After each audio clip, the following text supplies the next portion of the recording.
Yo, what up, what up? Today we're going to talk about how you can fix a lagging body part. Intro music.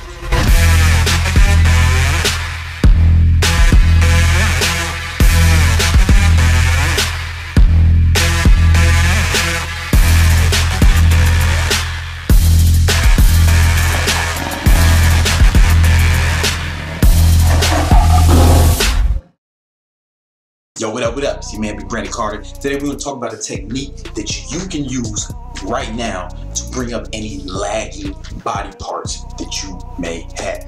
All right, now before we get into that, I want to take a minute to let you know that my company, Bro Laboratories, in an effort to help out the victims of the hurricane in Puerto Rico and also Texas and Florida, and the Caribbean, this summer, we are donating 10% of all of our profits to the hurricane relief effort this month. Everything we sell this month, from my workout plans, meal plans, my online coaching, I'll put links to all that below, and all our supplements, pre-workout, BCAAs, fat burners, our coffee, everything, 10% of everything is going to go to help the victims. So I don't know if other supplement companies are doing that, but you're going to buy supplements anyway. You might as well buy some that are going to help people who are in need. All right, anyway, so lagging body parts, it can be a issue. All right, if you look at me, I'm pretty fucking symmetrical, right? And that's because I know how to target the lagging body parts. I want to show you how right now. First of all, like chest. First of all, chest. A lot of guys, they'll say, hey man, I can bench a lot, but my chest is not full. My chest is not growing, all right? And when I look at guys who do that, many times they have like huge triceps and shoulders, right? So what's happening is their shoulders and their triceps are doing a lot of the work when they are doing a bench press, something like that.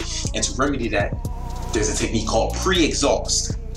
And how pre-exhaust works is, first you do an isolation movement, right? Something like flies or cable crossovers, okay? You do, all your sets of that first. Then you do your compound movement like bench press.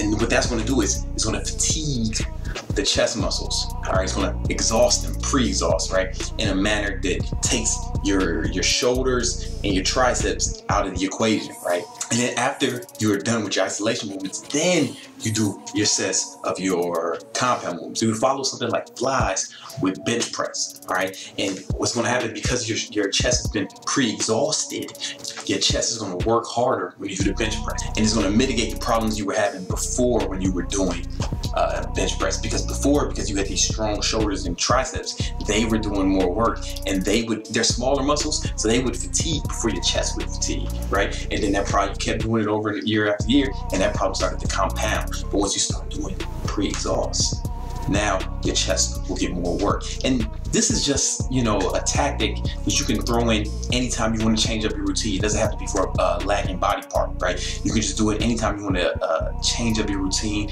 You want to switch things up. You just keep doing the same thing over and over again. Then, your body gets used to it, and it's difficult to keep getting results, right? So that's how you do it for chest. If back is the problem, then you can do back flies, like bent over back row flies. You can do like bent over back flies, right?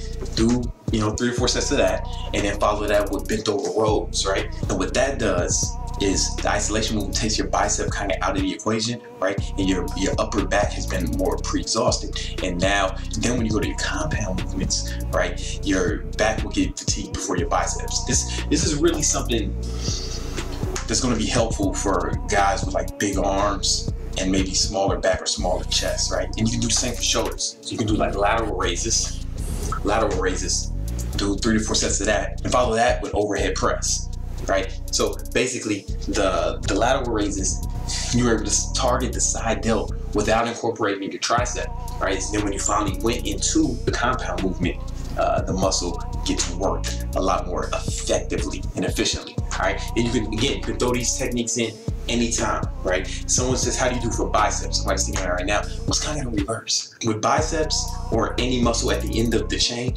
right, you're gonna go about it a little differently, okay? So with biceps, first you do like your standard curls, then go through a compound movement, right? So for instance, I would do curls, and then I would do like chin-ups. But I would do the chin-ups differently. What I would do is I would actually fully extend my arm when I did chin-ups, and then try to come up and like think about pulling it with my bicep as opposed to with my lats and my back, right? So it's kind of like how you target the muscle. And with triceps, you would do something like tricep extensions, and then follow that up with closed grip bench, right? And calves will be the most difficult one to do. I have some videos on calves coming up later, right? Again, honestly, training is only a small part of it. It's important, but diet is the most important thing. If you want some help with your diet, I have some free information down below about the diet I've been using. It's helped me get amazing results, and tons of other people as well. So you can click that link, and remember, 10% of everything we sell here at Pro Laboratories is going to the hurricane victims this month, all right? So make sure you hit subscribe, turn on the notifications. Let me know what videos you want me to make in the future, and I'll be working on it. Hey, leave a comment. I try to respond to almost all of the comments. I don't know anybody on YouTube with a fan base, even a fraction the size of mine, who responds to as many comments as me, because I care about y'all and I love y'all. So hit the like button, and